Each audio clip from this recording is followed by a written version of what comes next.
뷰티라이프 김목사입니다. 시편 11편입니다. 이 시편에서는 막다른 골목 인생길의 피난처이신 하나님, 의인의 억울함을 풀어주시는 감찰하시는 하나님, 의로운 심판자 앞에서 의롭게 사는 삶에 대해 묵상해 보시기 바랍니다. 시편 기자는 악인들로 인해 어려움에 처해 있을 때 자신은 다른 누구도 아닌 여호와를 피난처로 삼아 의지한다고 고백합니다. 어려움 속에서 하나님만을 바라보고 그분께 도움을 기대한다는 시인의 고백은 그가 하나님을 얼마나 신뢰하는지 잘 보여주죠. 그러나 어려움이 해결되지 않고 지속되는 동안에도 하나님을 계속 신뢰하는 것은 시편 기자에게도 쉬운 일은 아닙니다. 시편 기자는 스스로 또는 다른 이로부터 하나님을 계속 의지하라는 격려를 받아야 하죠. 그러나 그런 격려를 받아 힘을 내야 하는 판국에 도리어 그에게 여호와께 피하는 것이 해결책이 아니므로 새같이 산으로 도망가라고 조언하는 무리가 있습니다. 여호와께 피하는 것은 공중에 노출되어 있는 새처럼 쉽게 사냥꾼의 목표가 될 수 있지만 산으로 신속히 숨어들면 사냥꾼이 찾지 못할 것이라는 의미가 함축되어 있습니다.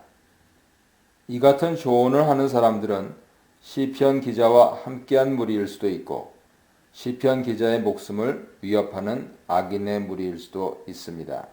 때로는 자신일 수도 있지요. 여기서 중요한 것은 누가 그런 대안을 제시했는지가 아니라 여호와를 피난처로 삼는 것 외에 다른 대안이 있다고 주장하는 것입니다. 정말 여호와 외에 다른 대안이 있는 것일까요?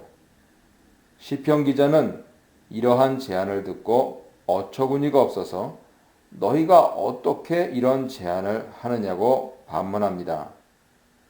성도의 눈으로 보았을 때 이런 반응은 놀랍죠. 어쩌면 그렇게 끈질기게 하나님께 대한 신뢰를 붙잡을 수 있을까요?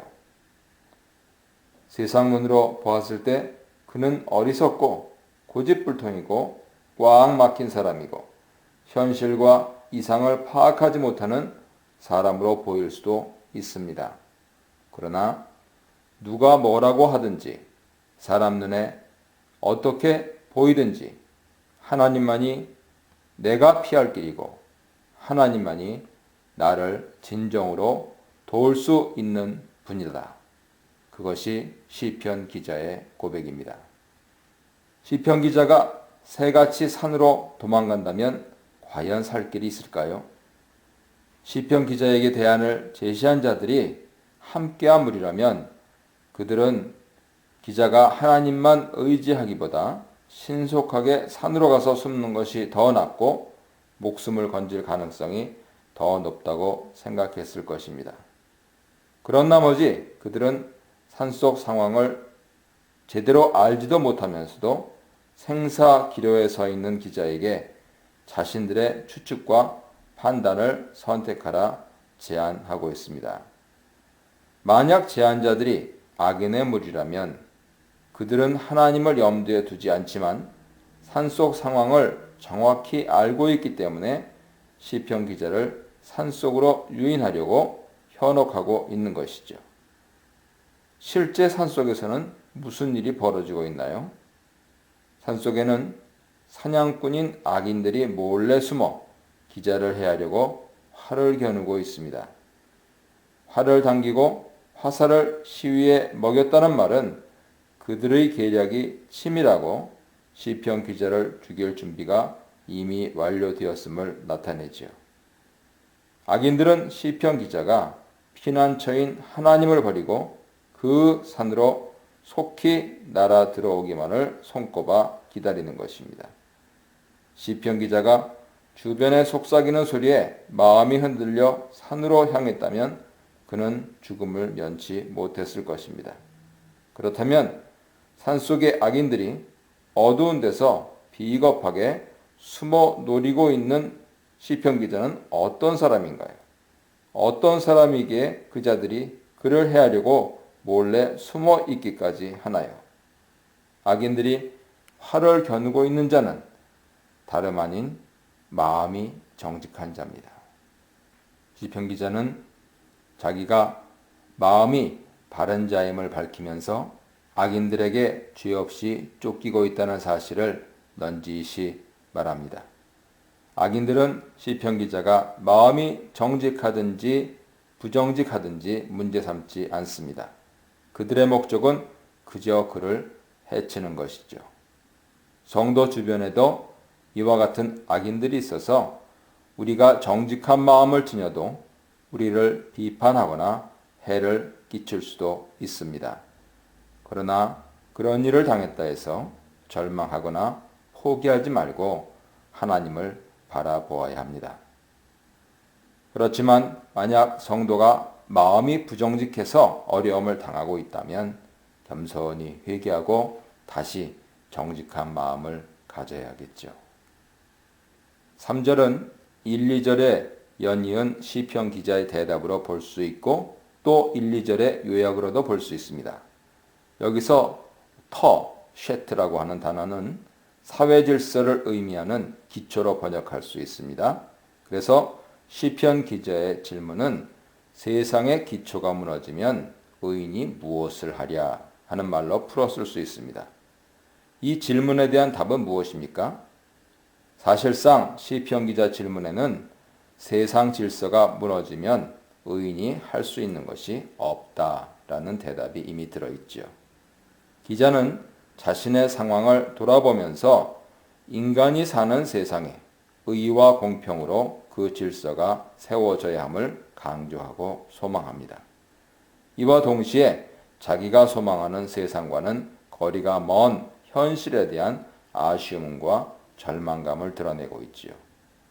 의와 공평을 기초로 한 세상에 산다면 자신이 이런 고통 속에 있지 않을 것이기 때문입니다. 그렇다면 어떻게 의와 공평을 기초로 한 질서 있는 세상을 만들 수 있겠습니까? 무엇이 의이며 무엇이 공평입니까? 시편 기자는 그 해답이 하나님께 있음을 확실히 알고 있습니다. 기자가 지향하는 질서 있는 세상은 인간의 생각과 지혜에서 나오는 의와 공평이 아닌 하나님에게서 나오는 의와 공평을 기초로 형성된 세상이죠. 그러므로 하나님을 세상 질서의 기반으로 두어야 의와 공평의 세상을 이룰 수 있습니다. 성도로서 우리는 세상에 하나님의 정의가 물같이 흐르고 공의가 마르지 않는 강같이 흐르도록 기도하고요. 그런 세상을 만들도록 각자 있는 곳에서 마땅히 노력해야 할 것입니다. 시편 기자가 악인의 위협 속에서 그리고 하나님을 저버리라는 충고에서도 하나님께 대한 신뢰를 놓지 않는 이유는 무엇일까요? 그것은 그가 하나님이 누구신지 확실히 알고 있기 때문입니다. 기자가 알고 있는 하나님은 바로 세상을 감찰하고 다스리시는 왕이십니다. 하늘의 보좌를 두신 하나님이 땅의 성전에도 계신다는 표현은 하늘 다스림이 땅에서도 이루어지고 있음을 나타내지요. 이는 하나님이 하늘이든 땅이든 어디에나 계시고 통치하신다는 의미가 함축되어 있습니다. 하나님은 모든 인생을 감찰하시면서 누가 의인인지 악인인지 살피십니다. 악인은 폭력을 좋아하지만 의인은 정직함을 선호하죠. 하나님이 악인을 미워하시는 이유는 그들이 품고 있는 마음의 태도와 마음에서 나오는 행동이 악, 불의, 폭력이기 때문입니다. 정의와 정직을 좋아하시는 하나님의 성품을 여기서 발견할 수 있지요. 하나님이 악인을 미워하신다는 표현에는 의인을 사랑하신다는 의미가 내포되어 있습니다. 우주의 왕이신 하나님은 인생을 감찰하시고 그들의 행위에 따라 심판하십니다. 악인들은 죄 없는 시편 기자를 해하려고 어두운 가운데 화살을 겨누고 있지만 하나님은 그런 자들에게 새 그물을 비 내리듯 쏟아부어 그들이 빠져나갈 수 없도록 하십니다. 그들에게는 불과 유황, 뜨거운 바람과 같은 파괴적인 심판이 기다리고 있죠. 이와 대조적으로 악인들의 위협과 신앙의 위기에도 하나님만을 바라보면서 정직하게 행한 시편 기자와 그와 같은 의인들에게는 하나님이 구원과 사랑을 베풀어 주십니다. 이들은 하나님의 의를 직접 경험하며 의로우신 하나님을 개인적으로 알 수 있는 축복을 받은 자들입니다.